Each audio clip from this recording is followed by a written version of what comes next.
राकेश जी, नेताजी सुभाष चंद्र बोस किन विचारों को मानते थे और कैसा हिंदुस्तान बनाना चाहते थे? सुभाष चंद्र बोस भारत के एक सच्चे राष्ट्रवादी थे और सुभाष चंद्र बोस विवेकानंद और स्वामी रामकृष्ण परमहंस के विचारों से प्रभावित थे।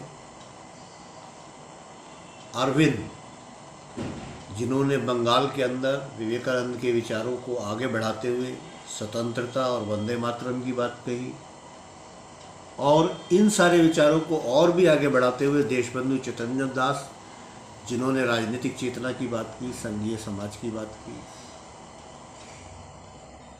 उसी परंपरा में सुभाष चंद्र बोस है। यानी विवेकानंद से शुरू करके और देशबंधु चैतन्य दास तक जो विचारों का विकास बंगाल में हो रहा है, उसी को लेके सुभाष चंद्र बोस आगे बढ़ रहे हैं।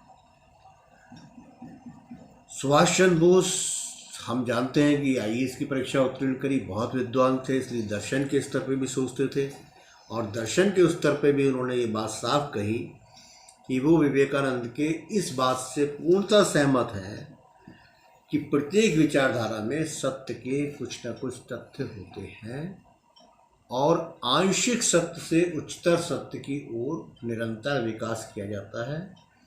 इसको वो स्वीकार करते हैं, विवेकानंद के विचारों को इस संदर्भ में। साथ ही वो दुनिया को समझने के लिए हेगेल के द्वंद्ववाद के रास्ते को मानते हैं कि विकास का एक क्रम होता है, द्वंद्वात्मक रूप से विचारों का अंतर्गुथन से वैचारिक विकास होता है, दुनिया आगे की ओर बढ़ती है। इस बात को भी वो स्वीकार करते हैं और भारत की जो आध्यात्मिक परंपरा है उसको वो स्वीकार करते हैं विवेकानंद की परंपरा में। तो ये तो उनका वैचारिक ढांचा था दार्शनिक रूप से।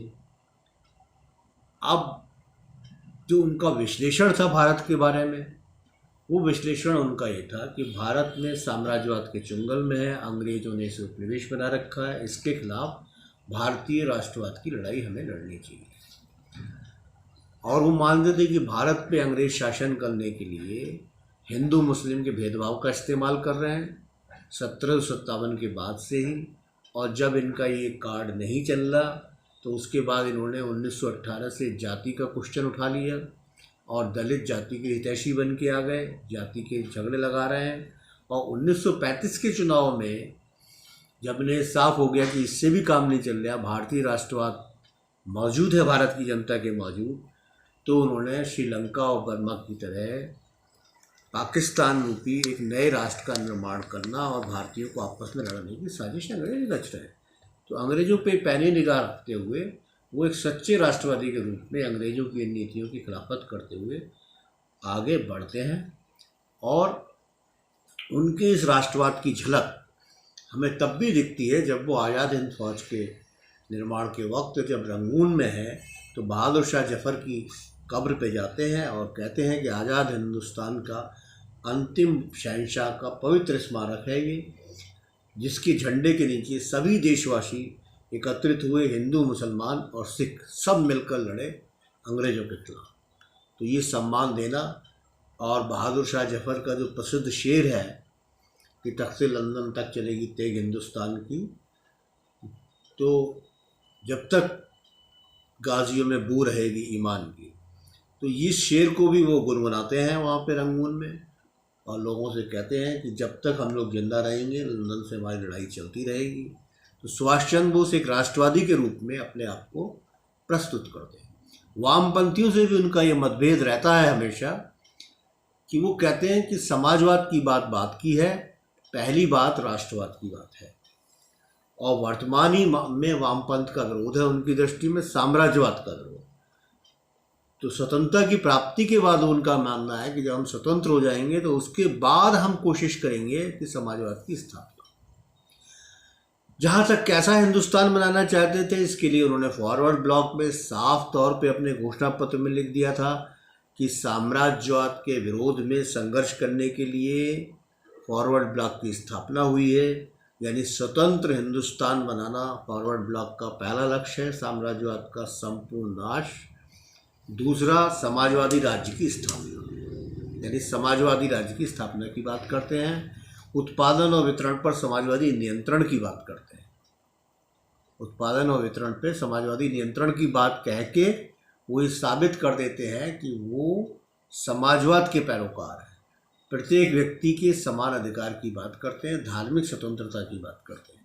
इसके साथ जो भारत की एक विशेषता है भाषाई और सांस्कृतिक, उस पर भी उनका कहना है कि वो भाषाई और सांस्कृतिक स्वायत्तता के पक्षधर है। यानी सभी भाषाओं का विकास हो, लोग मातृभाषाओं में पढ़ें और सभी सांस्कृतिक क्षेत्रों को अपने विकास करने का पूरा मौका मिलना चाहिए।